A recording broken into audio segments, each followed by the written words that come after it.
English with Paul. Real English for real life. Hello, everyone, and welcome back to English with Paul. I'm your host, Paul, and I'm absolutely thrilled that you've decided to join me today. You know, learning English is one of the most incredible journeys you can take in life. Every single day, you're building bridges to new opportunities, connecting with people from different cultures, and opening doors you never knew existed. And the best part? You're not walking this path alone. I'm right here with you, every step of the way. I often receive messages from listeners asking me, Paul, I've been studying English for months, even years, but I still feel stuck. I can understand movies and books, but when I try to speak, the words just don't come out naturally. What am I doing wrong? And you know what? This feeling is completely normal. Most English learners experience this frustration at some point. The truth is, traditional learning methods often focus too much on grammar rules and vocabulary lists, but they don't teach us how to actually use English in real situations. It's like learning to drive by only reading the manual. You know the theory, but you haven't practiced the real skills you need. Whether you're just starting out or you've been studying for years, remember this: every word you learn, every conversation you have, and every mistake you make is bringing you closer to your goals. The rewards of speaking English fluently are truly amazing. Better job opportunities, the chance to travel with confidence, making friends from the world, access to incredible books and movies in their original language, and the ability to express your thoughts and personality in a completely new way. I believe in each and every one of you, and I want you to know that your dedication to learning this beautiful language is something to be proud of. But here's what I've learned after years of teaching. Progress isn't just about studying harder, it's about studying smarter. It's about choosing the right techniques that actually work in the real world. Now, today, we're going to talk about something really practical and important: how to improve your English effectively using 5 powerful daily habits. I'm going to share with you some techniques that can completely transform the way you learn and help you see real, measurable progress in your English journey. These aren't just theories from textbooks. These are proven methods that I've seen work with thousands of students, and more importantly, methods that will prepare you for actual English conversations and situations. These 5 habits are designed to target different aspects of your English skills: your listening and pronunciation, your speaking fluency, your vocabulary range, your conversational abilities, and your overall language accuracy. By the end of today's episode, you'll have a complete roadmap for daily English improvement. So grab a cup of coffee, get comfortable, maybe take some notes, and let's dive into these game-changing habits that will take your English to the next level. All right, let's jump into our first powerful habit, and this one is a real game changer. It's called advanced shadowing with reflective pauses. Now, first things first, what exactly is shadowing? Well, shadowing is a technique where you listen to English audio and repeat what you hear at almost the same time, like you're following someone's shadow. It's like being an echo, but a smart echo. This technique comes from interpreter training. You know, those amazing people who translate speeches in real time at international conferences. But here's the problem with regular shadowing. Most people just mindlessly repeat words without really understanding what they're doing. It's like singing along to a song in a foreign language. You might get the sounds right, but you're not really learning the language. But here's where we take it to the next level. We're going to do something much more effective by focusing on 3 key elements: rhythm, emotion, and accent. Think about it. When native speakers talk, they don't just say words. They paint pictures with their voices. They show feelings. They create music with their speech patterns. When you're shadowing, don't just copy the words. Really pay attention to how the speaker uses their voice. Are they excited about something? Are they being serious and formal? Are they asking a question with genuine curiosity? Or are they making a strong statement? Are they trying to convince you of something? Try to capture that same feeling in your voice. This is what makes the difference between sounding like a robot reading from a script and sounding like a confident, natural English speaker. Here's my step-by-step approach, and I want you to really follow this carefully. First, listen to a sentence or phrase, then pause the audio. Don't rush. Before you repeat it, take a moment to analyze what you just heard. Ask yourself these important questions. What's the grammar structure here? Is this simple past tense or present perfect? Why did their voice go up at the end of that sentence? How are they expressing this particular emotion? What words are they stressing and why? Then, when you repeat it, don't just say the words. Become the speaker. Match their energy, their pace, their tone. If they sound excited, you should sound excited too.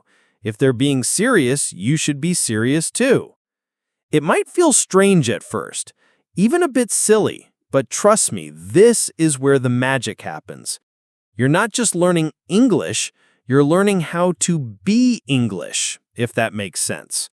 For materials, I have some specific recommendations that work incredibly well. TED Talks are fantastic because the speakers are passionate and engaging, and they use natural conversational English while discussing fascinating topics. Documentaries are also excellent because they use clear, natural language, and often the narrators have beautiful, clear pronunciation.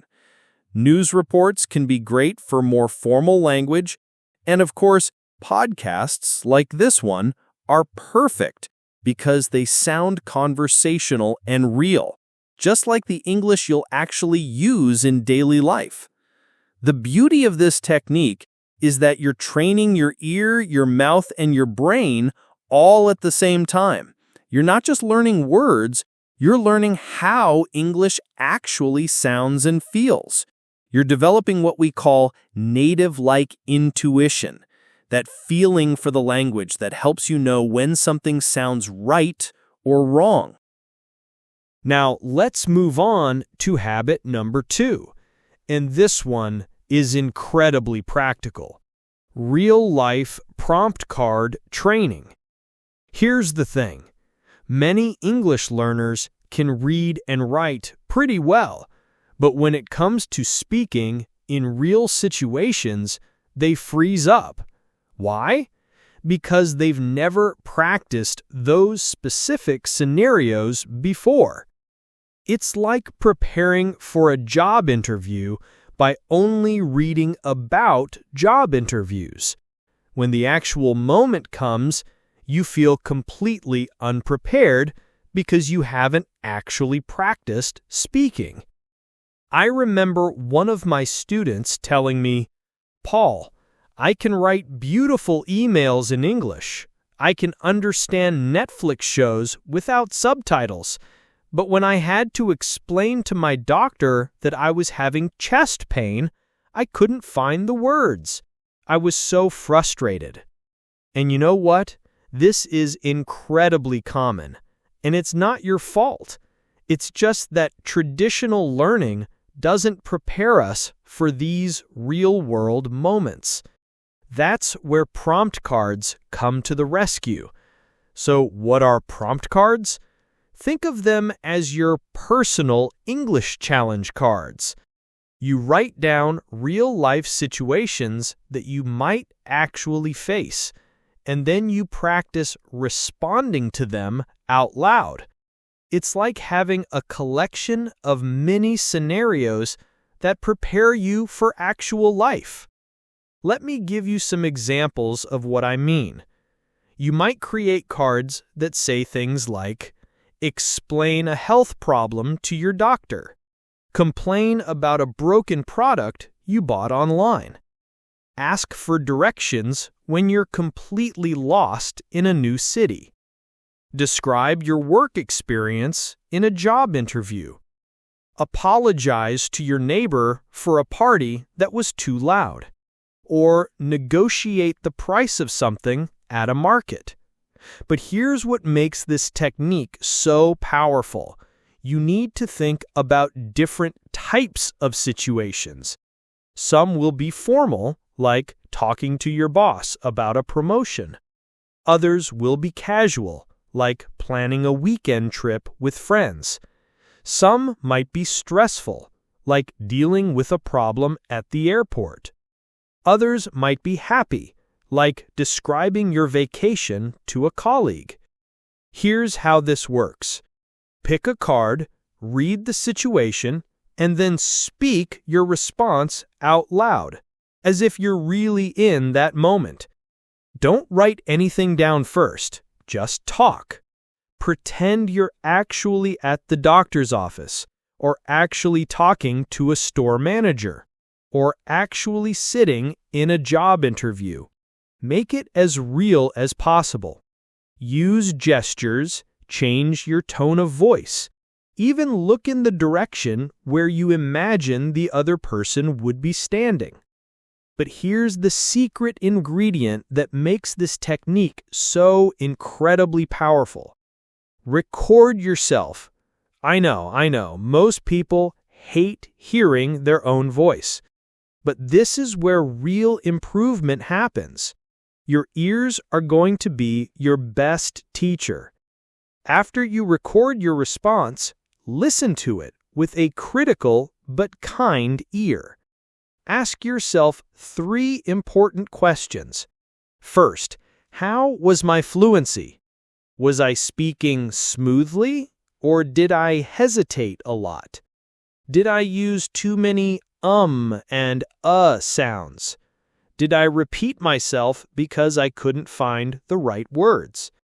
Second, how was my vocabulary? Did I use the right words for this situation, or did I repeat the same basic words over and over? Did I sound professional when I needed to be professional, or casual when the situation called for casual language? And third, how natural did I sound? Would a native speaker talk like this in this situation? Did my emotion match the scenario? If I was complaining about something, did I actually sound upset, or did I sound too polite? The beautiful thing about this method is that you're preparing yourself for real life. When you actually need to explain something to a doctor or return something to a store, you'll feel confident because you've already practiced it. It's like being an actor who has rehearsed their scenes before going on stage. Start with situations you encounter regularly. Then challenge yourself with more complex scenarios as you improve.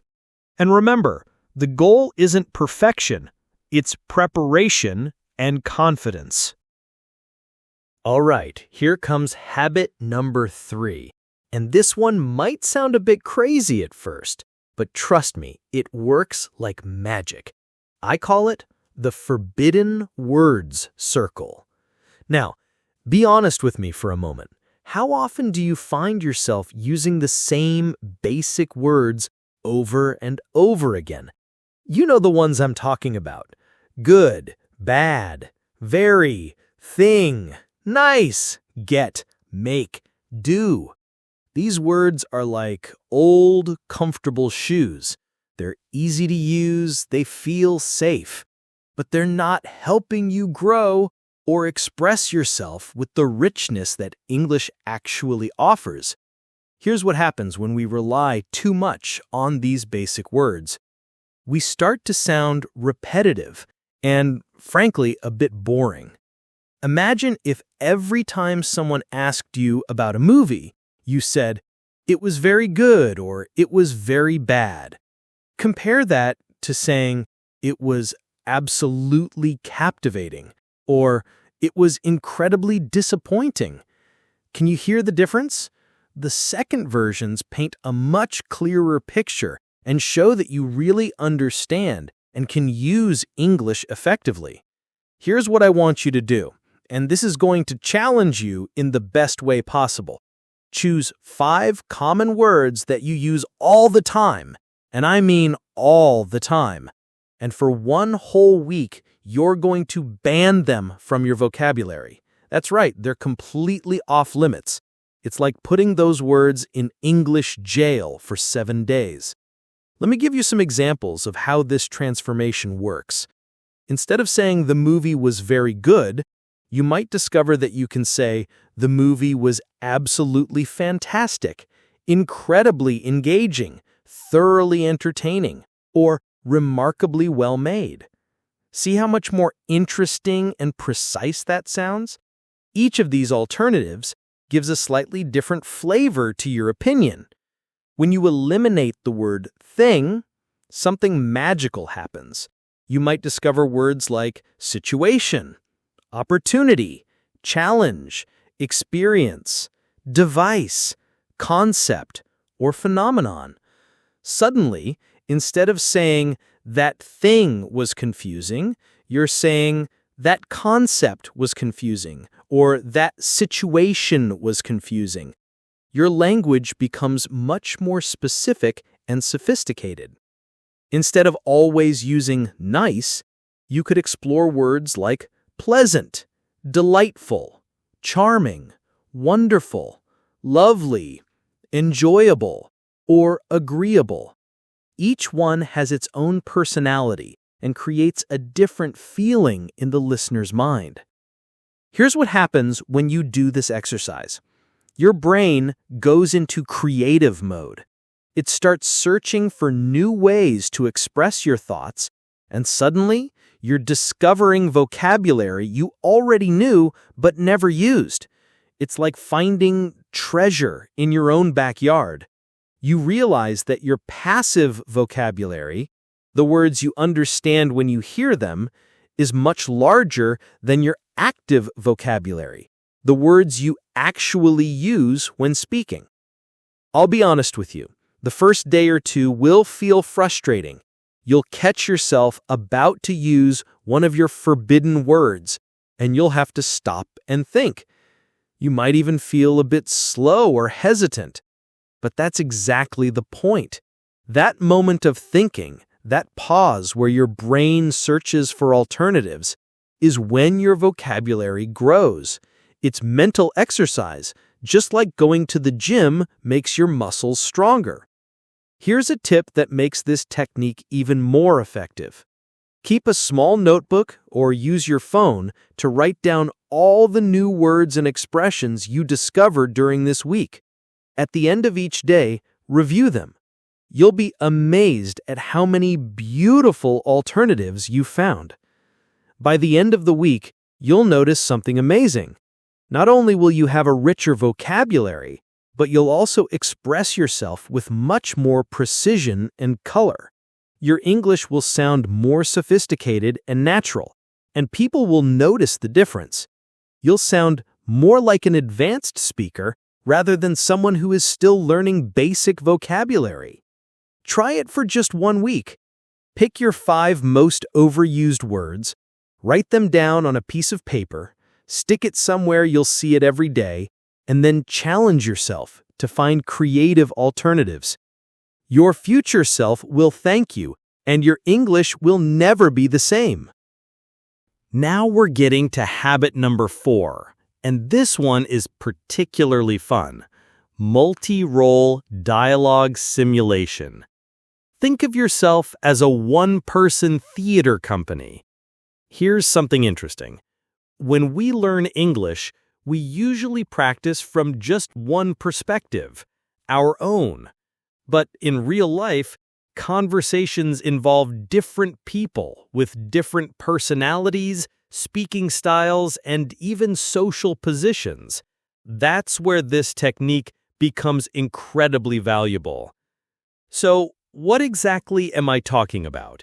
You're going to create or improvise dialogues between 2 or more people.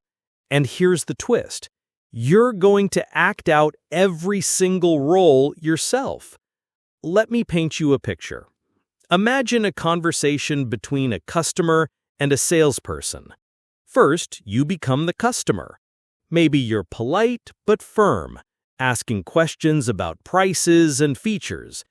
Then you switch roles and become the salesperson. Now you're enthusiastic, persuasive, using different vocabulary and a more professional tone. You could create dialogues between a boss and an employee discussing a project, friends planning a weekend trip, or even a doctor and a patient. The possibilities are endless. Here's why this works so brilliantly. You're training 2 essential skills at the same time. First, your comprehension improves because you need to understand both sides of the conversation. Second, your active production gets stronger because you're constantly switching between different speaking styles and registers. And speaking of registers, this is huge. In English, we don't talk to our best friend the same way we talk to our boss, right? When you practice multiple roles, you naturally learn when to be formal, when to be casual, when to be direct, and when to be diplomatic. You can either write out these dialogues beforehand, or if you're feeling adventurous, just improvise them on the spot. Start with simple scenarios you know well, then challenge yourself with more complex situations. The best part? You'll never run out of conversation partners. You are all the conversation partners. It's like having your own personal English drama class available 24/7.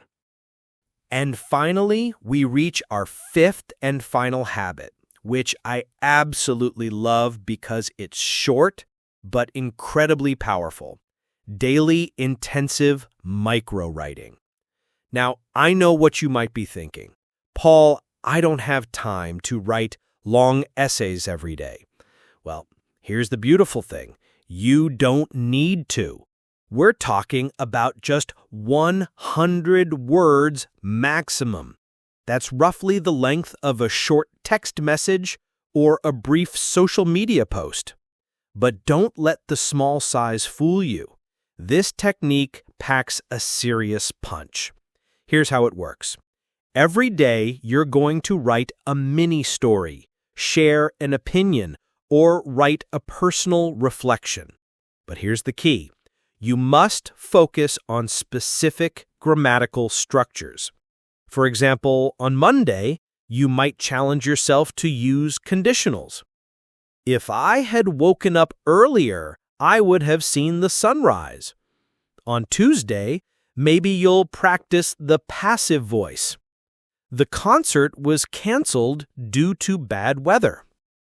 Wednesday could be reported speech day. My friend told me that she had never visited Paris. Once you've written your 100 words, here comes the magic part. You're going to rewrite the entire piece using more sophisticated vocabulary and advanced connectors. Instead of because, you might use due to the fact that, or consequently. Instead of but, try however or nevertheless. This technique is brilliant because it targets multiple skills simultaneously. You're practicing grammar structures in context, expanding your vocabulary, improving your writing flow, and learning to express the same ideas in different ways. The best part? 100 words is totally manageable.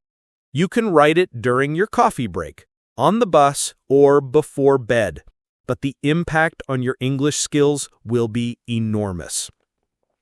Remember, consistency beats perfection. Write something every single day, even if it's not perfect. Your English brain will thank you for this daily workout. And there you have it, my friends. 5 powerful habits that can truly transform your English learning journey. Remember, these aren't just techniques to try once and forget. They're daily practices that will build your confidence, expand your skills, and help you become the fluent English speaker you've always wanted to be. Start with one habit that resonates with you the most. Master it, and then gradually add the others. Be patient with yourself, celebrate small victories, and never forget, every step forward is progress worth celebrating. Thank you so much for joining me today on English with Paul. Keep practicing, keep believing in yourself, and I'll see you in the next episode. Until then, keep speaking, keep learning, and keep growing. Goodbye for now.